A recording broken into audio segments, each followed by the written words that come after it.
Welcome to a brand new episode of Seize the Moment podcast. Today we have a very special guest. We have J. Aaron Simmons. He's professor of philosophy, a widely published author, a popular speaker, and also a trout fisherman and mountain biker.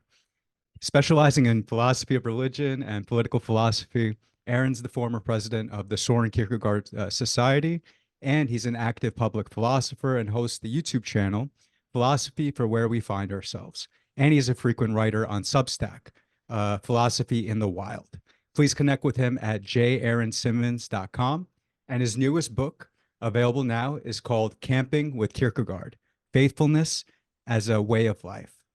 Welcome, Aaron. It's a pleasure to have you on. Oh my gosh, I appreciate you guys inviting me and can't wait to think about things that matter with you. I love it. Yeah. And so to quote from Aaron's book, Aaron wrote, "Far too often we think that we need faith in order to overcome risk, but such a view is actually short circuits itself. The real threat to faithful living is the idea that one can have certainty about things of existential importance. Faith goes hand in hand with risk, but in a way that is akin to humility being the ground of confidence. As Socrates shows, true confidence is not thinking that you are the greatest, but instead realizing that you are limited and in need of correction and encouragement from others. But when such humility is deployed as a virtue, it allows confidence to emerge in the light of self-honesty. Living faithfully does not remove our doubts and position us as certain about ourselves, the world, and what matters. Instead, faithful living facilitates being able to act on purpose and with confidence while abandoning the idol of certainty.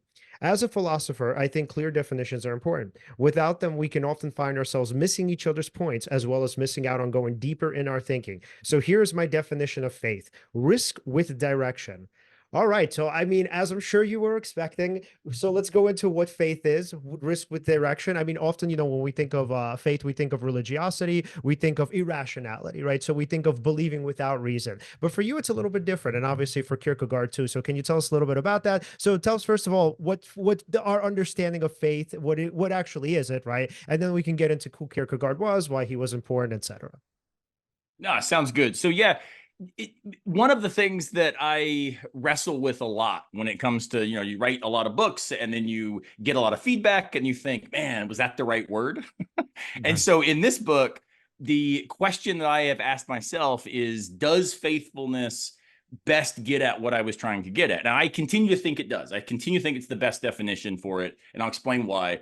But I admit the reason that I continue to have hesitation about the way I used that term is because of, as you said, the ordinary ways we typically deploy it, right? Usually someone has faith because either they are religious, and so faith is you're a person of faith, right? And so faith then just distinguishes you from secular folk, or you have faith because you don't have certainty. And so faith becomes a kind of epistemically lowered target than what we really wish we had, which was knowledge.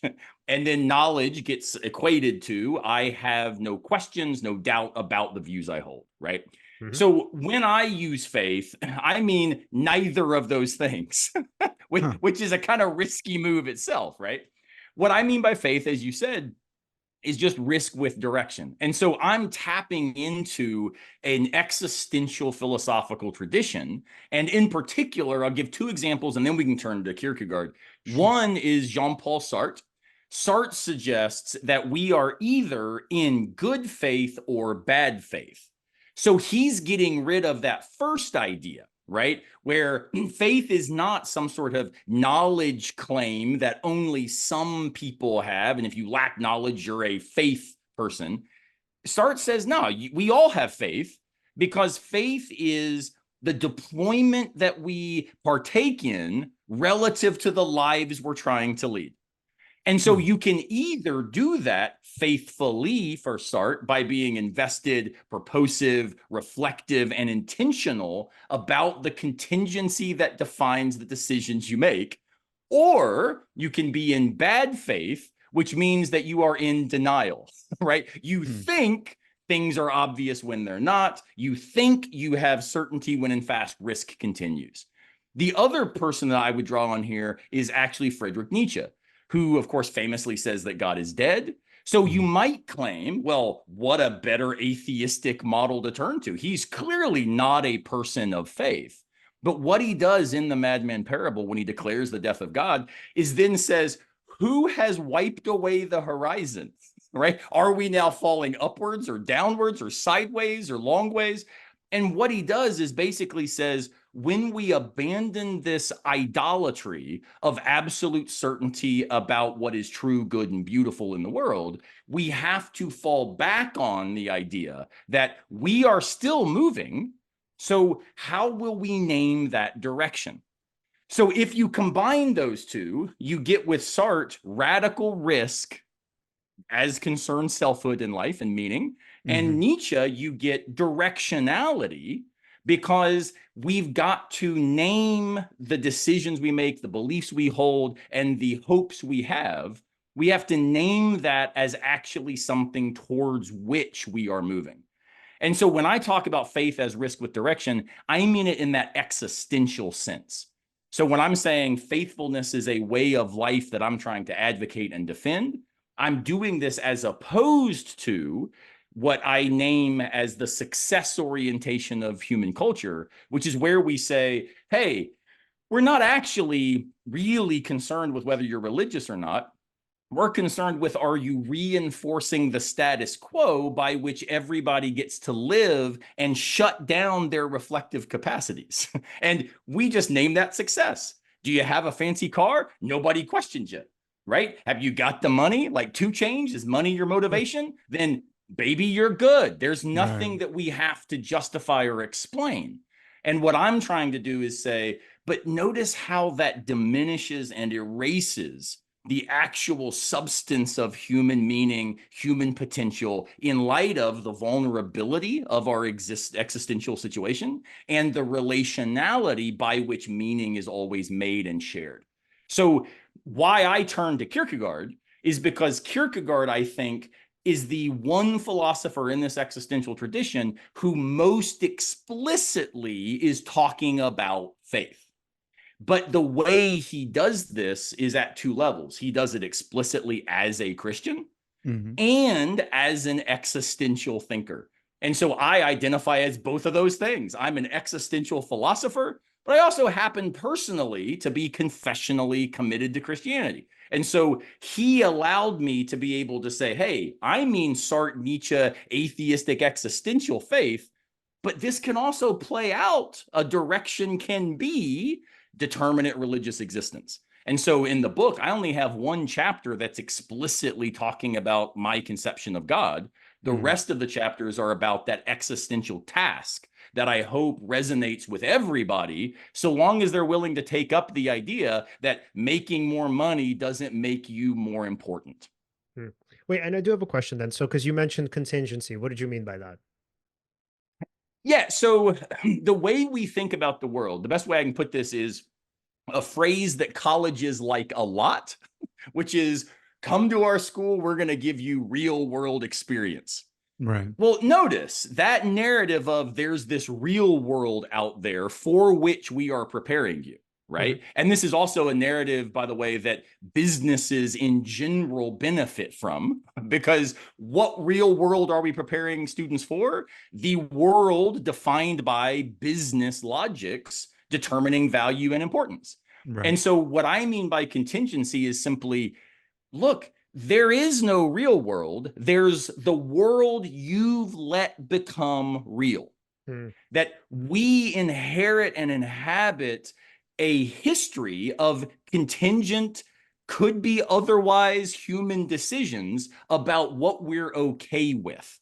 Richard Rorty, the American pragmatic philosopher, once said that truth is just whatever your friends let you get away with saying. I think he's wrong about truth, but I think he's right about the way truth functions to make obvious the way we navigate the world. And so here, what I recommend to folks is go check out David Foster Wallace's little tiny book. It was a commencement address just called This is Water. And so what he does is he says, there's these 2 fish swimming along. This old fish comes up and says, hey, boys, how's the water? And they look at each other and like, what the hell's water? And he uses that little story to say our whole existence is actually inherited under this mode of obviousness. You just go about life to, find a spouse, get a fancy car, get the job, have 2.3 kids, retire at 64 with $1.5 million in the bank, life unlocked, right? And the problem is, notice, like most of us in our 40s, one of two things is true. You either done all the stuff you set out to do and realize it didn't provide the fulfillment, purpose, and joy that you were seeking, Right. or you didn't accomplish some of those things and you now are wrecked by the sense of that failure. What I'm calling for is existential faithfulness, where we realize the real goals in life are always things that are constantly in play. And the example I'll give here is, think about like the difference between I want to get a PhD, which, that's an important thing if you want to be a professor. So I got a PhD, check the box. Sure. But compare that to, I want to be a good father. So I have a 14-year-old son named Atticus. Yesterday was like a fathering win. It was awesome, which anybody who has teenagers knows is rare. And so he went to bed, Dad, I love you. This day was amazing. I, walking out of the room, realized, like George Costanza, when he leaves on a high note, I have achieved being a good father. So I left my family last night. Like, that doesn't make any sense, right? Notice the natural conclusion. So I'm done with that and moving on, actively misses the real important stuff about human existence. So when I talk about contingency, I'm trying to always remind folks the way you think things are, the way you think what matters is just what matters, the way that you appeal to the real world to justify your own misery and then cultivate it in your kids so that maybe they'll be 40 just like you and then need to hide it and not point it out to you. Like, that whole bizarre cycle could be different. And that's what I'm trying to invite people to think through by turning to existential philosophy and doing a bunch of mountain biking. When was the turning point for you personally when you had that realization? Because I know in your book you do talk about there were times you were just working days on end thinking, oh, okay, I'm going to go. I'll go fishing, right? Yeah. But you never actually end up doing that and like living your life essentially. Yeah. Yeah, I mean, it's weird. So often, and I think a lot of philosophers probably can identify with this, we know stuff before we do stuff. And so I had been teaching some version of this existential awareness, for probably 15 years or so.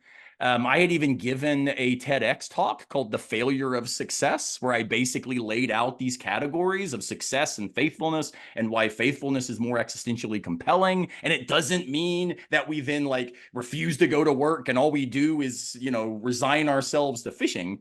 My point was not like work hard, love excellence.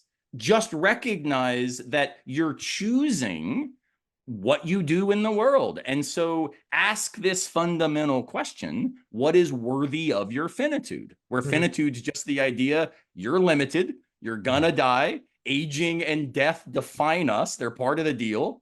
So are you okay with how you're spending the limited time you've got? Right. So I had done this TEDx talk. I had been doing this in my intro to philosophy classes, reading This Is Water for over a decade. And yet, it's the Maya Angelou has this line somewhere where she says, the hardest thing about being a professor is that you eventually have to come to grips with whether or not you live what you teach. And for me, I thought I was living this, but the way I was living it was trying to be everything to everybody, be so completely invested in every student and every meeting and every deadline and every book. But the problem was I was actually not investing in my son. I wasn't seeing my wife very often. I wasn't getting to the mountains to fish.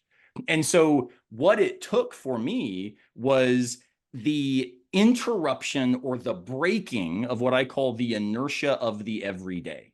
And for all of us, like that was March 2020, right? So the everyday that I had just found myself inhabiting without question, like effing broke because I couldn't go to the office. I couldn't get to the places where I thought I needed to be. I couldn't go to the library to get the books to write the next article. And so it was like, well, shoot, where is a place I can be safe and be with my family who were also stuck at home? We went to the mountains, and I've always been an avid outdoorsman. I just hadn't actually spent much time there because I was working so hard. Mm. And so now, for what it's worth, I work every bit as hard. It's just now the investment in work is reflective and intentional. And so I try to bring it into conversation with the things I love doing, rather than seeing work getting in the way of what I love to do. It's like, I freaking love philosophy. What if we wrote a philosophy book just about like why people mountain bike? What if there was a philosophy book about why trout fishing might actually be the key to meaningful life? What if like suddenly those questions started popping? So I wrote this entire book literally on top of mountains in North Carolina, and would ride bikes during the morning, then go back to a cabin my friend owns. And so I would sit there and write in the afternoons. And it wasn't screw work. It was, wait a minute, work was always supposed to be, and Marx points this out, work is the name we give for doing on purpose things we think are meaningful, right? And that's the basis of what we call economy. Economy is just the exchange of the outcomes of those meaningful actions to allow us not to have to do everything for ourselves. That all sounds great to me. The problem is, somehow we got in a space race of who has the most toys wins. And if you don't have the big fancy, house, and you don't have health insurance, and you don't have a new iPhone every 2 years, not only are you not doing what you're supposed to be doing, but now we start culturally narrating that person as less significant, a problem, a pariah. And it was like, wow. But it turns out philosophers have always been called those things, right? So what if philosophers started stepping back into this public space and saying, we kind of are interested in not radically revolting against the status quo, but inviting people to realize the status quo is an option. There are other options. And so we saw this in 2020. People started quiet quitting, the great resignation, like all these things happened. But now notice 4 years later, what are we all doing? Everybody's back at work wishing they had more vacation time, right? It's like, man, Yeah. we really could have made real differences, but it turns out bills start getting paid, and we want to be like all the rest of the people and be back in the crowd and be cool like the cool kids and drive the fancy car and get the new phone. And that's fine. But it also might be the case that hiking is also worth doing. Absolutely. Do you mind if I just want to, so something that you said before really was very interesting for me. It's that prior to 2020, before reality was shook up, you said that you were sort of under the impression that you thought you were there for all these people, right? What do you think exactly was going on in your mind at the time when you were under that impression? Because I bet you there are people now, especially connecting to what you just said, 4 years later, people are kind of back at work and all of that. And, it's business as usual. What do you think was that impression that was going on where you felt like you were present for everyone, but you weren't? Is it that you were thinking like, well, technically I'm engaging with all these different people, so therefore, since I'm engaging, I must be present to the moment. Oh, if I'm present to the moment, I must be living life correctly. Oh, life is hard while I'm living present to the moment. Oh, that must be just a part of the mechanic. And is that like something that distracts from sort of the realization you had that you're presenting in the book, or what do you think is happening there? No, it's a great question. So the simplest way I can put it, and then I'll give you an example of how I discovered this. I think I, like a lot of people, right, confused being busy with being committed to excellence. Okay. And that confusion is one, notice that our success-driven model of culture, again, which I'm not opposed to you making a lot of money. I hope you get 1 billion listeners to the podcast, right? Success is not a problem because we accomplish stuff. Success is a problem, right? Success is a problem when we allow doing those things to be the anchor of our value, right? Okay. I matter if I can pull this off. I will be happy with myself once I make partner. Like we end up with, in the book, I call it a, if only, then if only I can get through the semester, then I'll take a break. If only I can publish this book, then I'll have more time for my son. If only, but that if only, then I'll logic. Like, think about it. Seneca, the great Stoic, says at one point, we all want more life, live longer, more life. And he says, but stop and ask, have you lived enough to do what mattered? And that awareness started happening as I spent time in the mountains by myself, right? Realizing, my goodness, it's when I'm by myself in the mountains, I feel more invested, more excited to go into the classroom, to be communing with all of the others in my world. But when I was not taking time in the mountains, I was actually just what Kierkegaard would call lost in the crowd and the public, right? They were determining my existence, but I wasn't present trying to contribute to them. I was receiving myself from that crowd mentality. You get to the mountains, jump a mountain bike down a few downhill trails, catch a few trout, spend nights under the stars. And it wasn't like, oh, I don't ever want to go back to the classroom. It was like, my goodness, I'm better for my students when I'm modeling for them not just how to read Descartes, but why it matters to be philosophical about the life we will have ended up living. And so that what's worthy of my finitude question, which finally sunk in, became the day one lecture of all my intro classes. The point of this class, what's worthy of your finitude? And the way I try to land that for my students and also readers and stuff is take seriously, and this is a Kierkegaardian idea, you are who you are becoming, right? We could cash this out with Aristotle, who says basically our habits define what becomes normal for us. So virtue for him just is, have you habituated a certain kinds of practice? But this also can be Augustine, who says that the object of our desire, what we allow to name our behavior, becomes what names our identity. But this also can be Kierkegaard, Nietzsche, Sartre, Beauvoir, right? All of these existential thinkers who simply say, man, like, you could do otherwise. You cool with who you are? Like, are you okay with this? If not, change it. And if you can't change it, this is the lesson we learned from Albert Camus. If you can't change it, you're Sisyphus pushing that rock. You're condemned to do this. But look what Sisyphus does. He's like, all right, what the gods condemned me to do, I will now choose to do well. Acceptance. Screw the gods, right?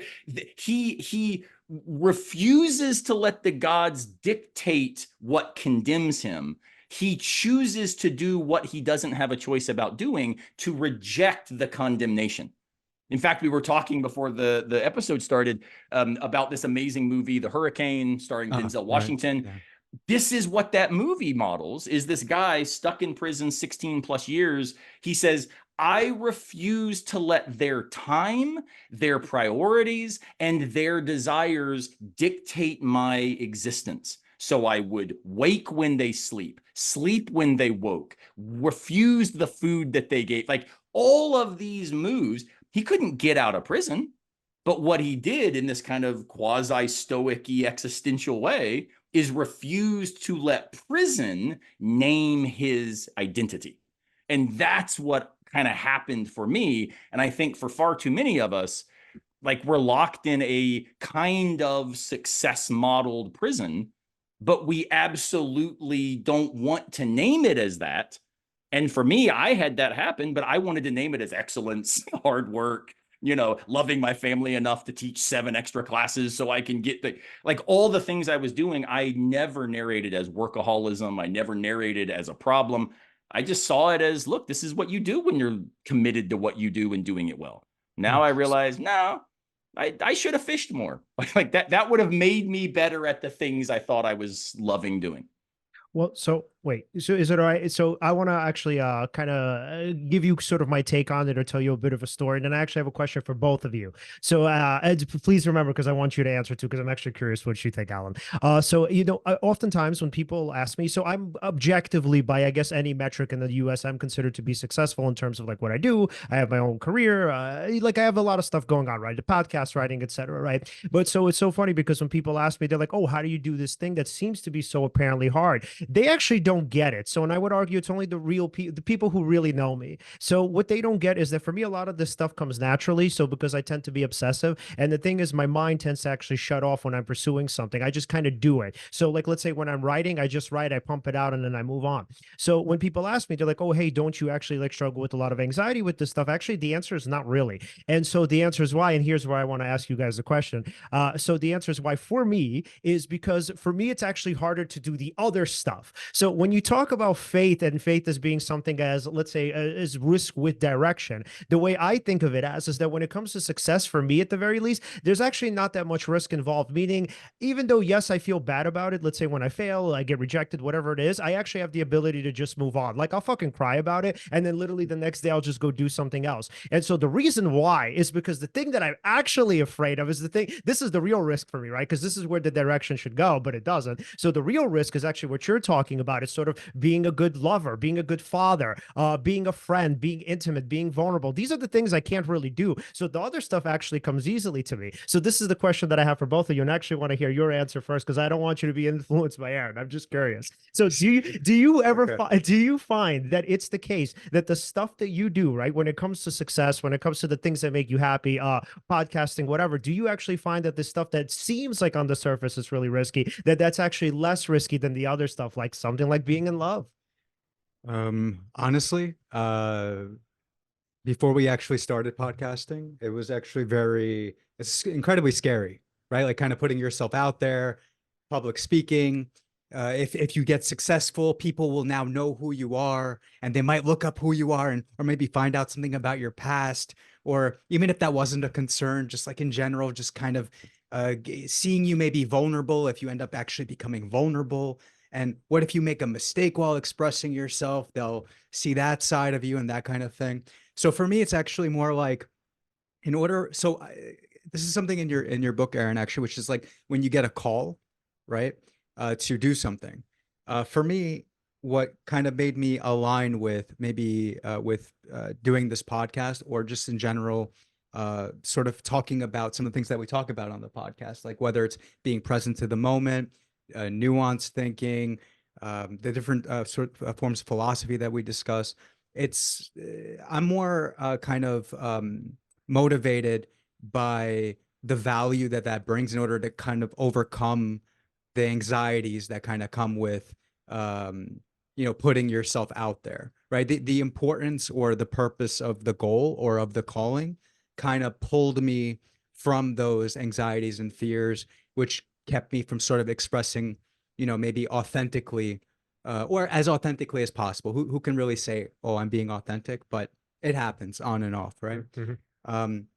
So yeah, for me, it's not like I'm motivated by the result. Like it's interesting if you get a result, like some sort of external reward.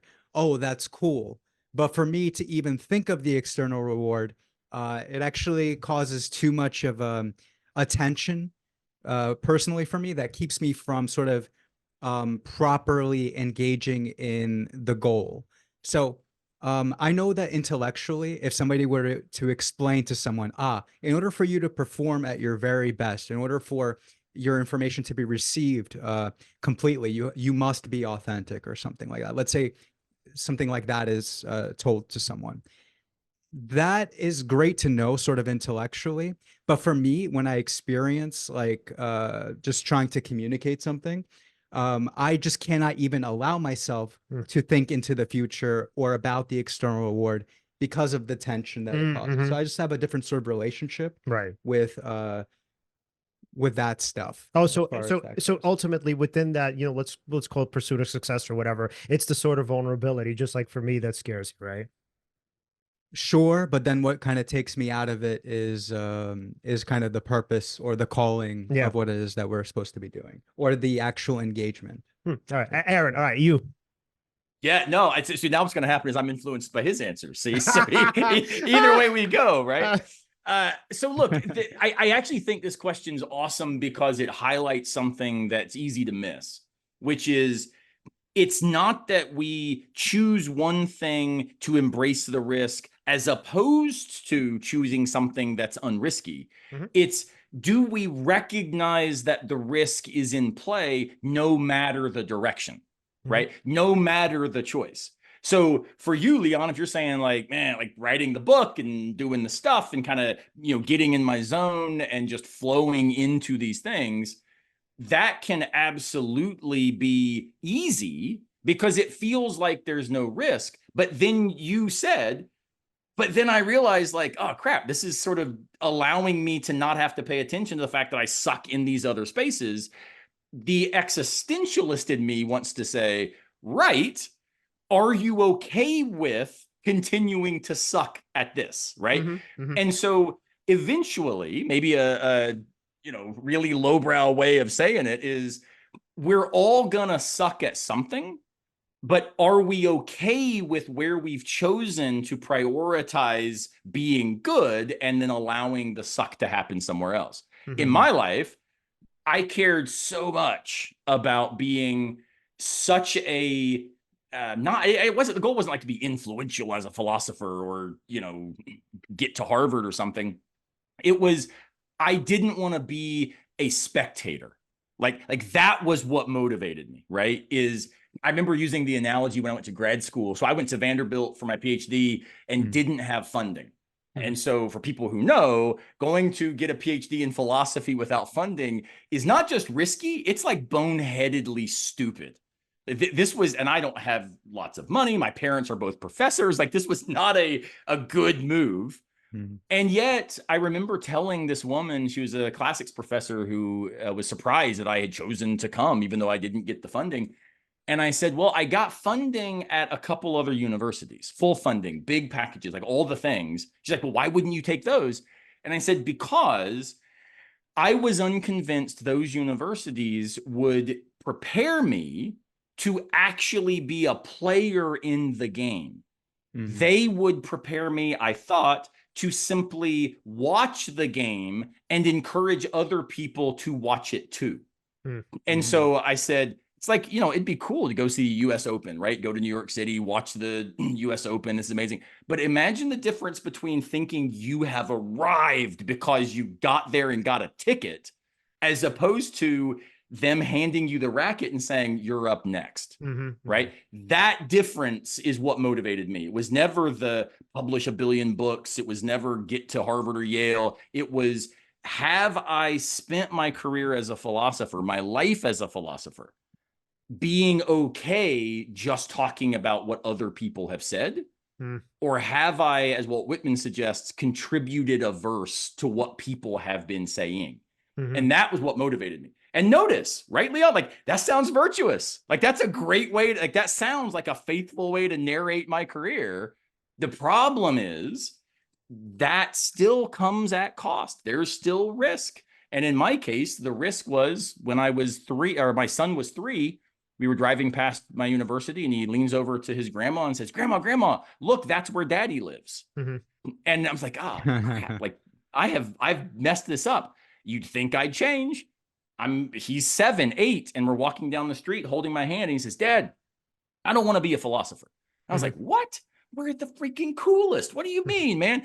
And he said, no, philosophers just don't spend time with their kids. Like heartbreak. Surely I changed. Nope. It still took the world breaking and the inertia not being possible for me to, like the old fish, point out to myself, oh, I'm in water.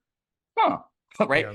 And so that's the thing I wrestle with. Now, when it comes to just practical stuff, I've published, 12, 13 books or something. All but this Camping with Kierkegaard are unreadable academic tomes. Like y'all may geek out on them, but believe me, no one else has.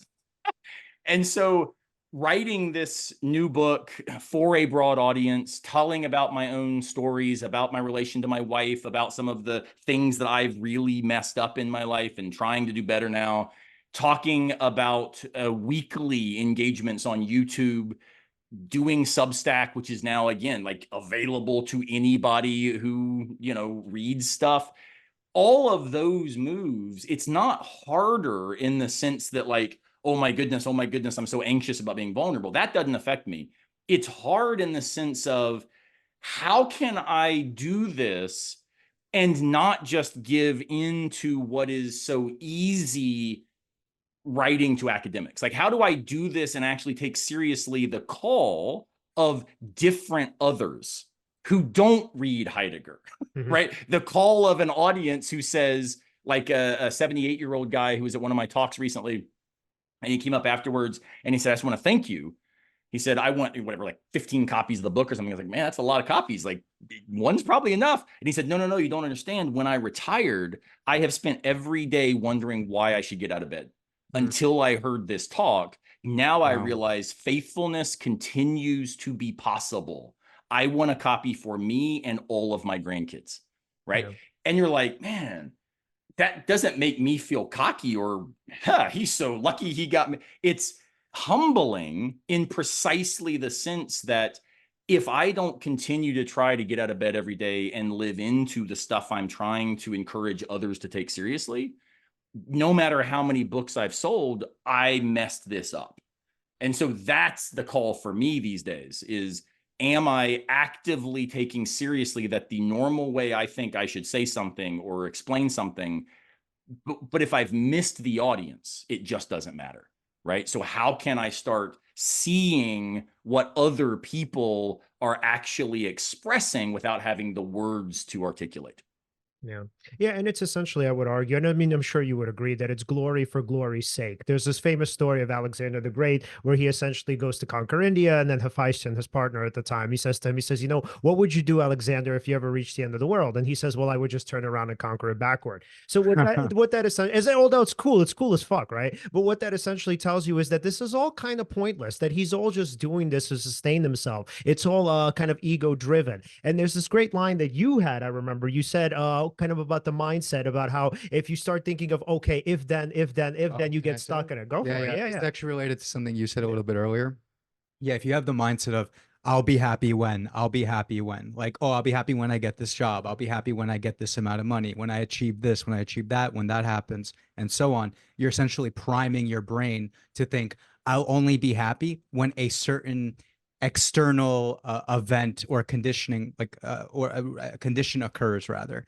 So anytime a condition occurs, now because you've trained your brain to only be happy in pursuit of something, you'll never actually attain happiness or be in that, enjoying that, rather. Ooh. So being present to the moment, which you speak about in the book, actually engaging with others or with the environment, that actually kind of puts you at that place everybody thinks they want to be at through achievement. And that's where they become, or rather they start to be who they are becoming by being present to the moment. And I really want to add to that, because I think for a lot of times, going back to Alexander, so people like us, the glory hogs, right? Like we get stuck in that desirability, and pretty much fostering or having desire, I think, is the thing for people like that make them happy. So for somebody like Alexander, I mean, not to get into it too much, not really what the show is about, but like he had a really hard life, right? So he had a terrible relationship with his father, who himself was highly narcissistic.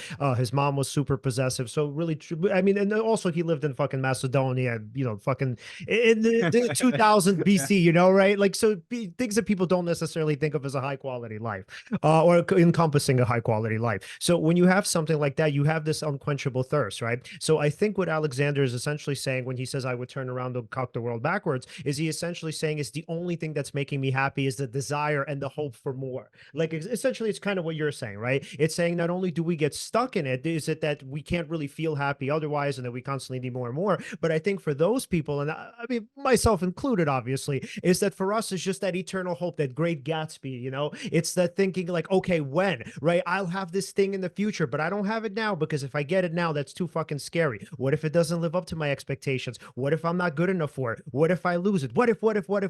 And then it's like, but if I could just keep conquering, right? It's always in front of me. Right. And that's exactly right.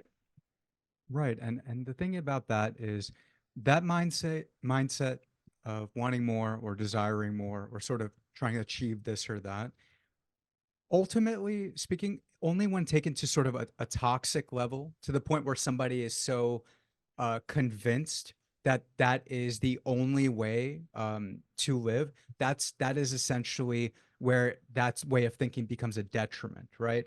Otherwise, is there a utility to it? Of course, right? I mean, there are many things that would not have been built or achieved, right, without that Yeah. sort of mindset, Right, right. right? But so many people live that mindset to such an excess that they kind of miss the point of living, right? Yeah. Yeah. Yeah, I mean, so Kierkegaard describes that orientation of more, new. We'll call it the Alexander complex, right? He describes the Alexander complex as living in the aesthetic mode of existence. And he defines this as someone who needs an external in an immediate sense to define the meaning of their present existence.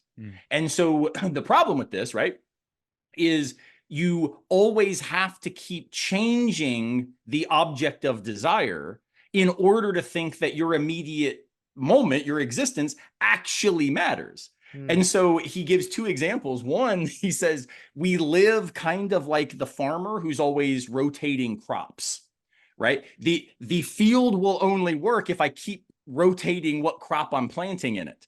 But man, like, what a weird way to think about your life. Well, what am I going to plant next year? What am I going to plant next year? What am I going to plant next year? At some point, it's like, man, I don't know, like, eat the corn. Like that also sounds good, right? Yeah.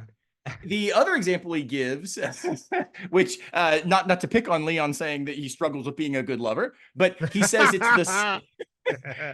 the seducer, right? So the seducer names the aesthetic, the Alexander, because it's all about the seduction of the next lover. And then Kierkegaard says the moment that the seducer lives for, the aesthetic lives for, what I'm calling the success orientation lives for, is the moment right before the beloved takes a step down the wedding aisle. As soon as they take that first step, he's like, oh, now it's effing over, right? Because now damn it, I'm married. Shoot, how did I let this happen? What else Right? is there to chase? Yep. And so the seducer, and he gives the example of Don Juan, has 1,003 women because he names himself, notice, not as the great lover, but as the seducer. Like, he has to be the one bringing a new woman to his bed, a new person to his, harem, right? And so if we think about it that way, I will give you an alternative to the Alexander complex, which we can call the Ulysses complex. And this I'm drawing from Alfred Lord Tennyson, who in his famous poem Ulysses has this amazing line where he says, I make it my task to sail beyond the sunset. Now, why is that so badass? Because it's impossible, right? Alexander makes it his task to conquer the world, and you can pull that off. But then now what do? Well, I guess I'll conquer it the other direction. Like, I guess I can pull that off. It's like, it's the Forrest Gump. You run to shoot, there's an ocean. I guess I'll go the other way, right? Yeah. Ulysses, according to Tennyson, makes his task to sail beyond the sunset. And then he announces, it's beautiful. He announces, we may get washed down, right? Like, we may not make this. We may be lost at sea. But he finishes by claiming, so what then shall we do? And it's interesting, he moves, this is a great business lesson. This is the great general, right? Talking to his troops effectively. And at the end, he starts calling them friends, right? We now, because they are all old together. The human condition overwhelms any militaristic task, any business outcome. We now age together. And then he says, but old age has a nobility left. And he finishes, of course, famously by saying to strive, to seek, to find, but not to yield, right? Notice he doesn't end with to find. That's the Alexander move. To strive, to seek, to find, boom, and drop the mic, right? Yeah. To strive, to seek, to find, and not to freaking yield. And I love that, because what he's doing is saying the despair of the aesthetic, of the seducer, of the success-driven professional who with $1 million in the bank jumps off a bridge, right? That reality is a despair, says Kierkegaard, of refusing to actually live into yourself. Because notice, you are only defined by that, right? That thing.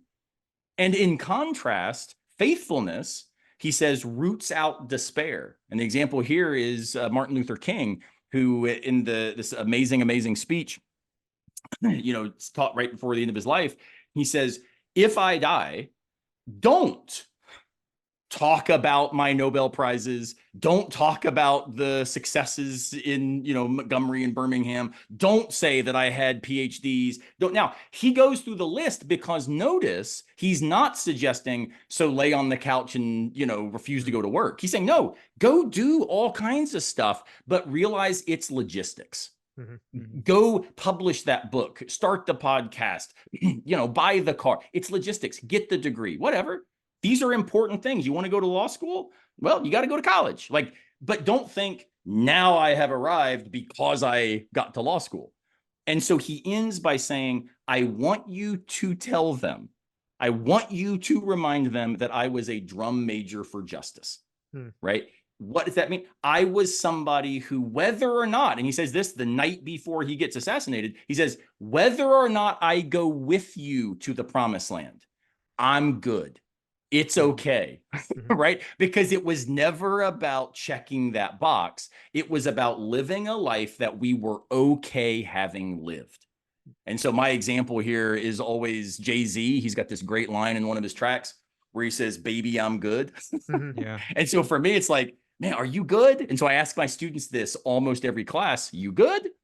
Because even when crap is happening, when the world is, going to hell, when it looks like, Trump's going to get reelected, God help us all. Like when these things are happening, but are you good? Even if it's not, because if you can say yes to that, then notice you're not dependent on external circumstances to define your joy. And wow, like that sounds like something a lot more of us could use wherever we stand politically, wherever we stand religiously, wherever we stand geographically. Let's stand together, because the human condition makes all of us, we make it our task to sail beyond the sunset.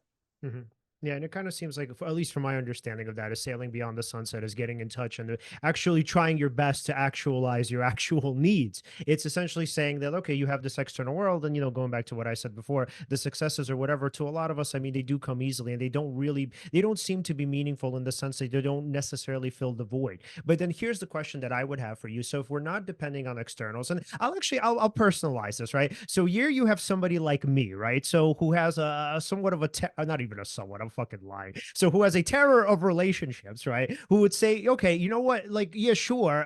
The externals don't necessarily matter, but then aren't relationships external? And then also, if I'm relying on people here, okay, so here, I'll frame it this way, right? So when it comes to success, I'm solely responsible for that. So when I write something, when we're doing the podcast, even though I have, I'm doing it with Alan, I mean, I still have like my part in it, which is honestly, I mean, I don't, Alan does his thing, but I focus on my own. So with that said, right, like these are the things that I'm responsible for, right? These are the things that don't necessarily scare me. So when I think about the results, for me, it's more of like an A to B connection. This is my output, this is my input, this is my output, this is my input, right? So if we're only depending on ourselves, right? But then how do we factor in relationships? Because in some ways we do depend on people. And that to me is the fucking scariest thing of all. Yeah. Real quick. Sorry. But yeah. So a relationship, do you really deem that external to yourself? Yeah. You don't think there's an more external than success? But there's, I mean, if you narrow it down, technically it does seem external, right? Because you're there, you're A, and the person there is B, right? Now, who have no control over. I agree. Yeah, when you're really doing that. But if you kind of zoom out, I mean, a reason it's called relationship is because there's an interaction that takes place, and when you actually I mean, if you're talking about are you talking about like an intimate relationship? Well, for so example, let me, or just friends? I'll throw a few things in here. So romantic, definitely, even friendships, man, like deep friendships where the people actually know you and see you. And again, you have to risk going back to faith, right? Talking about direction. You have to actually risk being rejected. So again, remember, success for me is a one-to-one, man. Literally output, input, boom, all in my control. When it comes to relationships, it sure as hell doesn't fucking feel that way. Fair enough. Let Eric take it. So I have a friend who I absolutely love. I'd lay in traffic for this guy.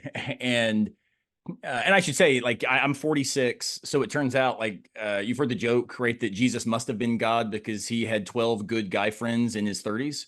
No, I haven't So, heard it. That's so hilarious. it's like only God could pull that off. Mhm. So I don't have a lot of close friends, right? But this guy is a close friend.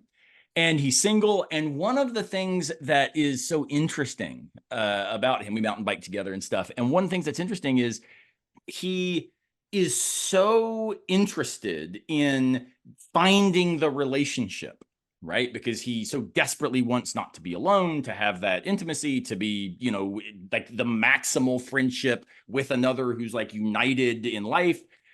And I want all that for him. But here's the wrinkle with it that I keep trying to kind of invite him to think about is, look, man, if you desperately need that because you think that's what will make you happy, if only I find the relationship, then I'll be happy. Dude, you're effing screwed. And also, you are absolutely like making that person's future miserable, right? Imagine instead the idea of saying, baby, I'm good. Like, I don't need this relationship to, you know, Jerry Maguire complete me. I choose to be invested in this risky, difficult, unpredictable thing called relationship, whether it be friendship or romantic, because that's at the core of what it is to be me. I am relational. This is part of just what it looks like to live out the self I am. And here I'm appealing to the work of Emmanuel Levinas, a Lithuanian Jewish French philosopher, who said that at our most basic, to be is to be responsible to the face of the other person. And so that can be agonizing and heavy. And oh my goodness, I'll never discharge this guilt I have because I've failed so many people. But what Levinas is actually inviting us to see is not that kind of point. He's trying to say, get rid of the illusion of a kind of libertarian sense of self. You were never the person, Leon, who's just A, output B, input A, output B. It turns out that A and B are only an economic relationship because you're depending on all kinds of other people who have made possible the A-B relation, right? And so this can be even developmental psychology point. The fact that we are talking to each other and didn't die at like 7 months old is because somebody fed us, right? Like the fact is we are relational. And so if we lean and rest into that relationality as part of what defines the human condition, we stop thinking of relationships as consumable goods. You've probably seen Fight Club where they talk about, you know, the single serving friends. The problem is, even if we've got that relationship for a decade, if it was the thing that makes me happy, like in this consumable good way, they're a single serving friend, no matter how long the friendship lasted. And in the book, I have a whole chapter where I talk about being known. So I love the way you put this, Leon, when you said it, like it's being known that kind of terrifies me. And what I say in the book is, think about the Cheers theme song, right? Don't you want to go to the place where everybody knows your name? And we all, I think, desperately want that. But notice we can buy that. Just become an influencer. Now everybody knows your name, right? But it misses everything that matters about relationships. And so I also talk about the scene in Tombstone where Doc Holliday is dying and Wyatt Earp comes in and they're talking to each other. And Doc is presented this book that Wyatt's written, and it says, Doc Holliday, my friend. And why that matters so much is because earlier in the film, Doc is talking to one of the other ERP gang, and he says, Doc, why are you here? You're dying. You're sick. Like, why would you do this? And he says, because Wyatt's my friend. And the guy's like, oh, hell, Doc, I got lots of friends. To which Doc simply responds, I don't. Right? Like, the idea that Doc knows who he is Wyatt's friend. Right? It's not a transaction. It's not an economic exchange. There is no relation here that allows you to pay back the friendship. It's what lets you rest into yourself. And that's what I'm trying to advocate for when I talk about relationality. In a world that's made relationships transactions, I actively want to invite us to say, look, the fact that y'all talk to each other and think with each other and probably disagree with each other and get pissed at each other, and yet, notice, Alan, you are you in some deep sense because Leon isn't. Right? Like he's not you, which allows you to lean into yourself. And Leon, you get to say, I'll be the asshole who's bad at whatever, because Alan's like, man, that's not the only option. Like that relationship is beautiful. And this is why I think it's so hard the farther we age, because real friends have to be people who ultimately, says Aristotle, don't need anything from us. They are simply made better, made themselves, because we love virtue too. Right? Like, because I love virtue, I'm actually helping you be virtuous. But you're not my friend so you can be more virtuous. You're my friend because you are virtuous and love virtue. Like, our individual loves throw us into relationship, so that we're not now seeing it just as what he calls a use friendship. We're not friends of use, we're friends of virtue. Right. So I don't know if that helps, Leon, but that'd be my hunch, right? I have to say just very quickly, that might have been one of the top 10 things ever said on this podcast, by the way. I'm not kidding. If somebody really takes a second to really process what you just said, that essentially you are a relationship. It's not like this transactional thing. I can't even articulate it as well as you just articulated it, but I felt something while listening to you, and I'm like, if this is really understood, this is a very earth-shattering kind of a. You don't think so? No, I do. I mean, but it's just because it's it's our podcast. We're like, think about. No, okay, please listen to a clip later. Yeah. We have to make a clip. Yeah, but it's not the clip. No, what I'm saying is just because it's like it's our little podcast. It's like Yeah, that's right. But let me just add to that. So Aaron, what I hear you saying is just in terms of security and relationships, the way I understand it and the way it sort of pops up in my mind is that when you are, quote unquote relational, and then the other person is relational, there's really nothing to necessarily be afraid of. So when you are afraid of relationships, it's more like you're afraid of a status driven relationship where there's the person who will leave you because you don't have the car anymore, or the job, or whatever it is, because you've lost your place in society. So ultimately, here's what I'm hearing again is that the value system here, if it were shifted to some extent, I would say probably 180. So if it were shifted to some extent, and there was a part of you that understood that if the other person on the other side of you is as relational and as considerate as you are, so there's not really a need to sort of grasp for them, right? There's not really a need to say like, oh my God, are you going to leave me tomorrow? No, that's actually the success driven mindset, because the person that you're with in that respect is actually just going to be another trophy of yours. Also, you don't need to depend on them being relational. Like the way you just framed that, it sounds like there's almost like you have to take into consideration that they may be as relational as you. It seems like you don't even have to. And you're sort of just ultimately by being yourself. I'm not articulating this as well as I would like, but by essentially being relational, rather, you are. The whole concept of how you treat the relationship is different. Like you're not looking for anything from them, right? Essentially. So, but I think both things could be true, though. Yeah, of course, both things can be true. It's just that's my understanding of what's happening here. By viewing yourself as relational, but it's like a different paradigm of how you're encountering that person. There's no longer this even necessarily wondering about what their intentions are. It's almost as if you're acting first as like just being authentic, and then through, there's like, it's almost like, yeah, you're acting based on faith. It's almost as if. Well, can I add to that? Sure. So here's why I don't think it's necessarily faith. I actually would argue, and I mean, Aaron, you could disagree with me. I actually think it's bi-directional from what I hear everybody say, is that essentially if you're the relational person, what you're going to attract is the same type of person to you. So yes, you might not be codependent on them, but I mean, we all are, I would say it's more of what's called an interdependence, where because we all need people. I mean, you're still going to some extent depend on them. But I think there's a sense of security in knowing, first of all, if this person is more status driven and, they leave me because I don't have, whatever the position that I had before was, then that's fine. I could deal with it because, again, this is my mindset. But ultimately, what I'm going to attract, and I know I'm going to attract, is the same type of person that I'm essentially being. So I don't know, Aaron, what do you think?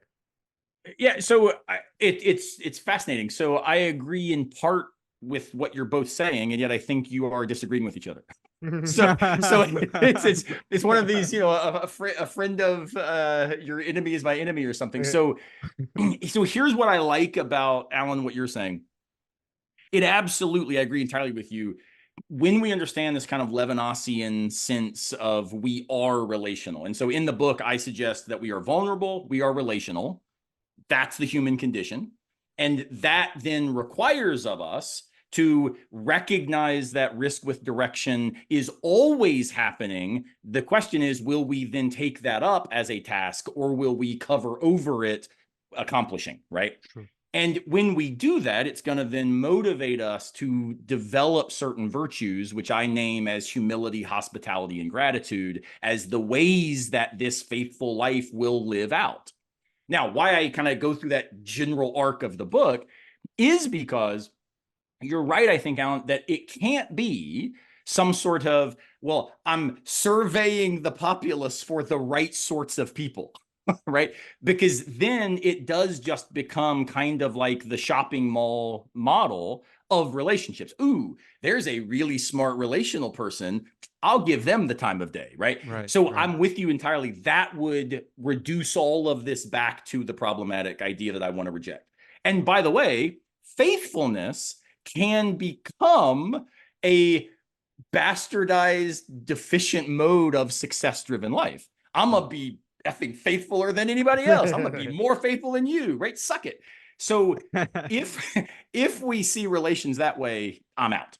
If we see instead that relationality is who I am, regardless of with whom I am now in relation. Like, this defines me, and this is what makes it so important to choose wisely about the people with whom I am in deep relationships, right? Mm-hmm. And the way I put this in the book is hiking matters to me.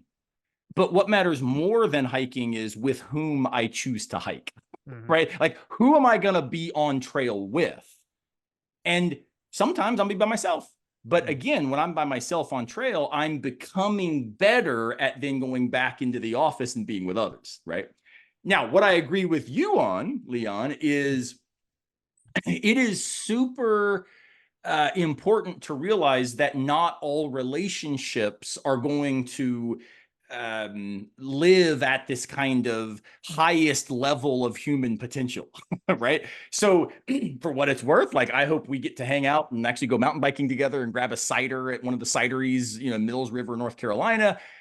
But for now, I'm also kind of needing you guys to have your audience buy copies of my book, subscribe to my Substack. Maybe this will allow it to snowball so I can make enough money at the book that I don't have to teach that extra summer class. Like, we are right now also in a relationship of use. Right. You guys need content.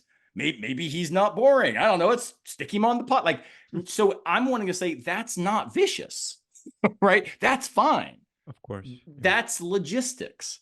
So when we realize there are all kinds of relationships in our life, but the relationships in my life are not dictating the self that I am. I'm actively choosing to be the sort of person who is wise about relations, who is saying, is dating this person worthy of my finitude, right? But if we just say, you know what, this stuff scares me, F it, like, I'll just date whoever, because you know what? That's not going to define me. What we've actually done is refused to lean into the relationality that actually names us as social beings. So the way I like to put it is, we are already communitarian, right? And so the question is, are we okay with our community? And what I name in the book, like the villain of the piece, my foil, the thing that I'm trying to oppose, I call the asshole. And I'm drawing this from my buddy Aaron James, who, if you have not had on the podcast, you've got to get him on, wrote this amazing book, Assholes, a Theory. Oh, wow. And what he says, the asshole is simply the person who systematically claims entitlement in ways that diminish others and then immunize us from critique. Right? So notice, Leon, I'm not psychoanalyzing you, man. I'm suggesting this person that you've created, that you've called yourself, right? This narrative you're deploying for the podcast allows us to say, wait a minute, if I let relationships become transactional, full stop, I'm becoming an asshole, because I'm actually not letting these people be equal to me in their ability to say, like, there's more to life. This could be differently, right? And so my issue is not with rich people or powerful people or influencing people, educated people. Like, I want everybody to do well what they choose to do. My issue is people who then think, because success comes easily, like, I'm just better, right? Because I've got the PhD, you're going to freaking call me doctor, damn it. Like, the people who need the power, need the position. And what Socrates models through the mind of Plato is, we want people to lead our community who actively don't want to lead it. They want to be at the pub, having the cider, hitting the trails, living in relation. Problem is, we've got to have some people who can make sure that we're not blowing ourselves up. And the problem is, if we don't find leaders who are humble enough, as Kendrick Lamar says, sit down, be humble, right? Like, listen to more Kendrick Lamar, you'll be better as a person. That humility invites us actively to be okay with the idea that I don't have to lead to be important. Right? And that's where, for me, the book is not trying to tell people how to direct their lives. I'm not telling people how to be faithful, because that makes it an algorithm. That makes it a success model. That makes it a 6-step motivational talk. What I'm doing is trying to say, hey, here's the truth about the life I've tried to live. Here's some stuff I've struggled with. Here's what I'm hoping to make true. And here's why I think the history of philosophy and time spent in the mountains helps me lean into that. Maybe this speaks to other people, whether they would rather be at the beach, they'd rather be at the metal show instead of the hip hop show, whether they actually find a kind of success to be something that genuinely brings them a kind of joy. Awesome. Live into it. Do it on purpose. Understand it. Don't be an asshole. Right? So ultimately, that's the hope of the book. And what I'm suggesting is existential philosophy, especially Kierkegaard, are unbelievable resources, not just to help us sound smart at cocktail parties, but to help us daily get out of bed and not want to kill ourselves, to get out of bed and invite other people to be okay with themselves, and to get out of bed and say, am I today doing what I think matters, even if it's something I wish I didn't have to do? You know what?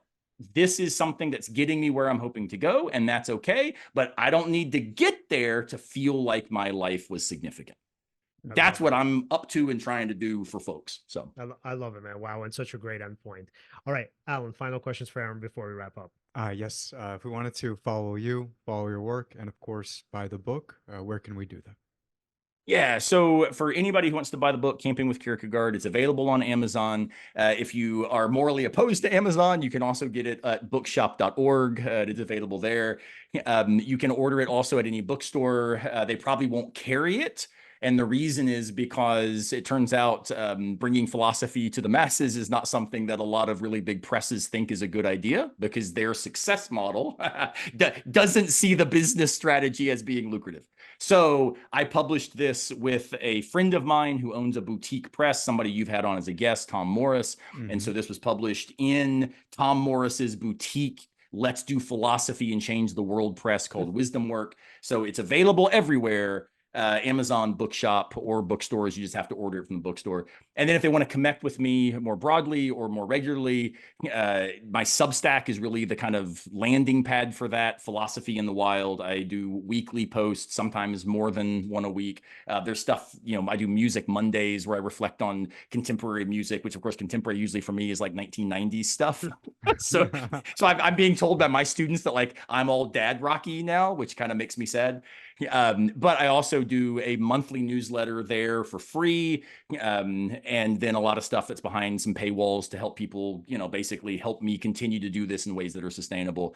And then also they can go to my YouTube channel, Philosophy Where We Find Ourselves. I do weekly, about 5 to 10 minute philosophy videos, and then a monthly 30 to 45 minute longer technical sort of thing for people who really want to geek out. All of that, though, you can forget it. Go to jaronsimmons.com and it'll take you to all those other places. It's kind of the hub of this particular wheel. Awesome. Aaron, man, thank you so much, dude. This was such an exceptional episode. Super fun. Like, honestly, I think it's in my top 10. Yeah. I'm not kidding. And that clip, Dude. That one thing that I want to clip out. Yeah. I'm not kidding. I have to like re-listen to that later, but Alan's going to have that as his daily motivational speech. honestly, I maybe, freaking love it. maybe. Well, hey, if you guys get near the North Carolina, South Carolina mountains, you guys let me know. I will bring the bikes and buy the beer, and we will have an absolute ball together. So thank you guys so much for having me. Sounds good, Oh, man. man. Thank you, Absolutely, thank man. you. Awesome. All right. We'll talk to you care. soon. All right. So that was awesome. So everyone, if you'd like to follow us, you can follow us at Seize the Moment Podcast on Facebook and on Instagram. On Twitter, we're at Seize_podcast. Like, subscribe, hit the bell on YouTube. And again, thank you so much for watching, and see you next time.